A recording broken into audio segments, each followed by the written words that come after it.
asal mula Batavia. Walaupun pada saat itu, orang-orang Asia Tenggara tidak menyadarinya, kehadiran Portugis pada abad ke-15 menandai kemunculan kekuatan Eropa di wilayah mereka. Portugis yang didorong oleh motif komersial dan religius berharap bisa mendominasi Asia. Bibit ambisi ini ditanamkan pada wilayah-wilayah yang mereka kuasai yang tersebar di seluruh Asia. Di Asia Tenggara, Melaka tentu saja menjadi permata mereka.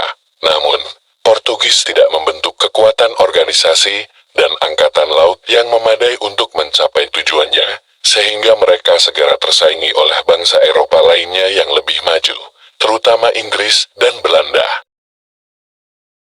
Ketertarikan komersial semua bangsa Eropa terhadap Kepulauan Indonesia pada abad ke-16 dan ke-17 difokuskan pada rempah-rempah yang merupakan produk jarak jauh paling menguntungkan yang dapat disediakan wilayah tersebut bagi Eropa. Penjualan rempah-rempah lada dari kepulauan bagian barat pala, fule dan cengkeh dari bagian timur telah menjadi bagian dari sistem perdagangan kompleks yang mengikat kepulauan dan juga menghubungkannya dengan seluruh Asia. Jawa Barat memproduksi lada. Pelabuhan-pelabuhan Jawa Timur dan Jawa Tengah mengimpor rempah-rempah serta cendana untuk ditukar dengan tekstil lokal, juga surplus beras yang ditanam di pedalaman Jawa. Lalu mereka menukar rempah-rempah ini untuk tekstil India dan barang-barang mewah Cina. Masuknya bangsa Eropa merusak sistem perdagangan, menguntungkan di wilayah tersebut, karena mereka saling berupaya memonopoli perdagangan wilayah untuk keuntungan sendiri. Jayakarta menjadi pusat pertarungan ini, dan simbol kemenangan Belanda. Pada awal abad ke-17, baik Belanda maupun Inggris membentuk perusahaan dagang Hindia Timur sebagai monopoli pemerintah untuk melakukan perdagangan di Asia. Kedua perusahaan ini segera terlibat dalam persaingan.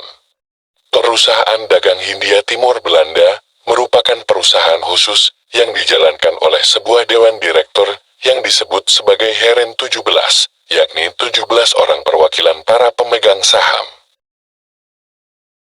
Perusahaan tersebut dibentuk pada tahun 1602 untuk tujuan nasional, dan para direkturnya bertanggung jawab kepada parlemen Belanda, berdasarkan peraturan dalam piagamnya. Perusahaan yang lebih dikenal dengan inisialnya, dalam bahasa Belanda Vilci dapat menerapkan kekuasaan hampir seperti negara berdaulat dari Tanjung Harapan hingga wilayah timur. Vilci didirikan pada saat Belanda masih berjuang meraih kemerdekaan dari Spanyol. Karena itulah pemerintahnya berharap bahwa melalui perdagangan, perusahaan ini dapat menyediakan dana yang cukup bagi Belanda untuk melanjutkan upaya perang melawan Spanyol. Selain itu, Belanda juga berharap dapat merendahkan posisi internasional musuhnya dengan menggantikannya sebagai kekuatan komersil. Namun, Vilci segera menyadari bahwa saingannya di bagian barat Kepulauan Indonesia bukanlah Spanyol ataupun sekutunya, Portugis, melainkan Inggris. Sebab sejak abad ke-17, orang-orang Eropa Utara jauh mengungguli orang-orang Iberia dalam bidang pembangunan kapal, navigasi, persenjataan, dan organisasi. Menurut F. Dihan dalam Ud Batavia Isu, yang menentukan nasib Jayakarta adalah kebutuhan Belanda untuk mendirikan markas besar di Kepulauan Indonesia. Mereka memerlukan suatu tempat untuk membangun dan memperbaiki kapal, pangkalan untuk beristirahat, dan mengisi perbekalan. Tempat untuk menyimpan komoditas, mendapatkan informasi lokal dan penerjemah, serta sebuah pusat militer dan administrasi. Mereka bukan mencari wilayah jajahan, melainkan sebuah basis operasi untuk perdagangan. Pada tahun 1605, Belanda berhasil merebut benteng Victoria di Ambon, yang menjadi tempat penting bagi perdagangan mereka di Kepulauan Rempah-Rempah. Namun, Ambon terlalu jauh di timur untuk dijadikan pusat pengawasan aktivitas perdagangan yang lebih luas. Belanda mencari sebuah pelabuhan di wilayah perdagangan populer di Indonesia bagian barat, dekat Melaka dan Selat Sunda. Masalahnya, pelabuhan-pelabuhan besar di wilayah ini sudah didominasi oleh kekuatan-kekuatan yang tidak bersahabat dengan Belanda. Melaka dikuasai Portugis. Banten, yang merupakan pelabuhan terbesar di Jawa Barat, dikendalikan oleh seorang penguasa yang mencurigai ambisi Belanda dan tidak suka melihat persaingan Belanda dengan Inggris yang mengganggu. Ia hanya bersedia memberikan izin kepada Belanda untuk membangun 11 gudang di Banten, dan izin yang sama juga diberikan kepada Inggris.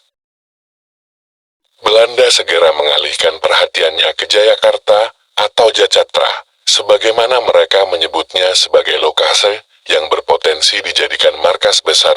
Pertama, alasannya adalah seperti Banten. Pelabuhan ini dekat dengan Selat Sunda yang sering dilalui kapal-kapal Belanda dalam perjalanan melintasi Samudera Hindia dari dan ke Eropa melewati Tanjung Harapan. Kedua, walaupun merupakan bawahan Banten, penguasanya Pangeran Jayakarta sudah tidak lagi tunduk pada Banten dan berupaya membangun kekayaan dan kemandirian dengan cara menarik para pedagang dari Banten pada tahun 1610. Sebuah kontrak ditandatangani antara Belanda dan Pangeran Jayakarta yang mengizinkan VOC untuk membangun gudang-gudang di tepi timur Kali Ciliwung. Orang yang bertanggung jawab atas kehancuran Jayakarta ialah Jan Pieter Sun Chun yang diangkat sebagai Gubernur Jenderal VOC pada tahun 1618. Di mata orang Belanda, Chun adalah seorang pendiri imperium yang berpikiran jauh, sementara pihak lain mungkin melihatnya sebagai megalomaniak kejam. Pada tahun 1614, saat masih berusia 28 tahun, ia sudah membuat rencana luar biasa ambisius bagi VOC yang belum lama berdiri.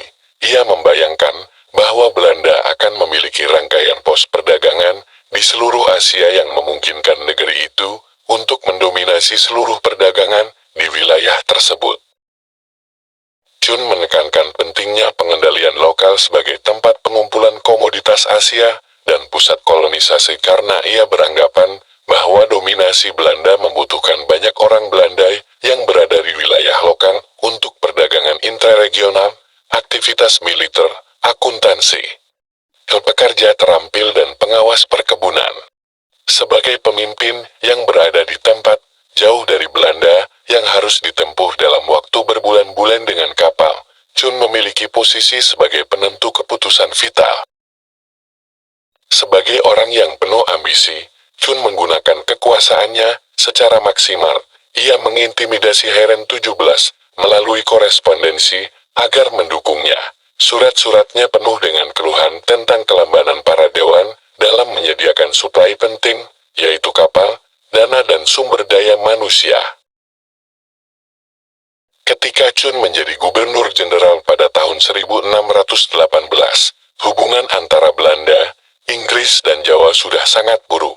Satu-satunya yang membuat Belanda bisa bertahan sampai bertahun-tahun kemudian adalah tidak adanya persekutuan di antara musuh-musuhnya. Belanda dan Inggris terlibat dalam persaingan dagang sengit yang sering pecah menjadi agresi terbuka di Pelabuhan Banten, Jawa Barat. Gusar dengan tingkah laku orang-orang Eropa, penguasa Banten semakin memusuhi mereka karena kedua bangsa Eropa ini saling bertikai serta di saat yang bersamaan memaksa para pedagang Jawa dan Cina lokal untuk menurunkan harga lada. Meskipun Banten semakin menjadi ancaman bagi Belanda, keduanya memiliki musuh yang lebih berbahaya, yaitu Sultan Agung dari Mataram. Penguasa Jawa Timur dan Jawa Tengah ini menganggap kehadiran Belanda sebagai hambatan bagi ambisinya untuk menguasai seluruh Jawa. Jika penguasa Banten bersekutu dengan Mataram, atau salah satu dari mereka bersekutu dengan Inggris, maka VOC tidak akan pernah bisa mendirikan basis perdagangan di Pulau Jawa. Namun, kekuatan-kekuatan ini saling curiga karena masing-masing berupaya memperkuat posisinya sendiri.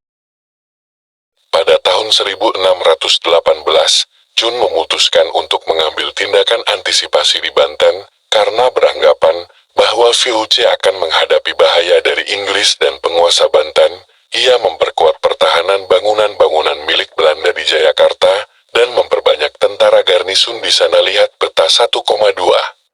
Di tindakan ini, membuat Pangeran Jayakarta meningkatkan pertahanan kota. Orang Inggris juga mendirikan pos dagang di sisi kali, berseberangan dengan milik Belanda. Chun sangat mengharapkan terjadinya perang, seperti diungkap oleh Hunte Columbrander dalam Jan Peters Jun, Levensbeschrijving tahun 1934, ia menulis kepada Heren 17. Mohon tuan-tuan, yang terhormat, bayangkan, bagaimana kami duduk manis di sini sementara ancaman dari segala penjuru menekan kami. Walaupun demikian, kami tidak gentar. Karena itulah, saya sekali lagi mengharapkan dengan segala kerendahan hati, agar tuan-tuan secepatnya mengirimkan pasukan, kapal dan dana dalam jumlah besar, serta berbagai kebutuhan lain. Jika permintaan ini dipenuhi, semuanya akan baik-baik saja. Jika tidak, tuan-tuan akan menyesalinya. Jangan putus asa, dan jangan ampuni musuh. Tidak ada yang dapat menghambat atau membahayakan kita, karena Tuhan berada di sisi kita.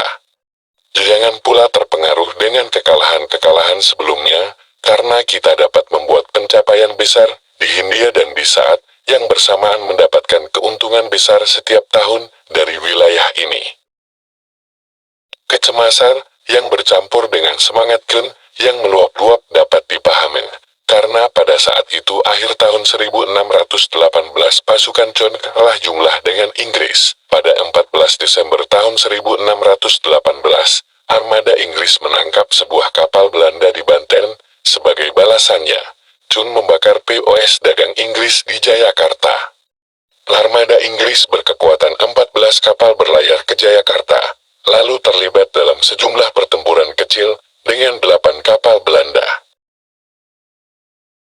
Karena kalah jumlah, Chun memutuskan bahwa ia tidak memiliki pilihan selain berlayar ke Maluku untuk meminta bala bantuan dari pos-pos terluar VOC di sana. Ia meninggalkan benteng di Jayakarta yang pertahanannya sangat lemah dan kekurangan mesiu sebelum berlayar. Ia menuliskan surat penuh amarah kepada Heren 17. Demi Tuhan, saya bersumpah bahwa di sini tidak ada musuh yang lebih menghambat dan membahayakan VOC daripada kebodohan dan kesempurnaan tuan-tuan sekalian yang tak dapat dipahami. Pengepungan benteng di Jayakarta yang terjadi setelahnya bukanlah kisah kepahlawanan. Komandan bentengnya Peter van den Broek berpikir seperti seorang pemilik toko.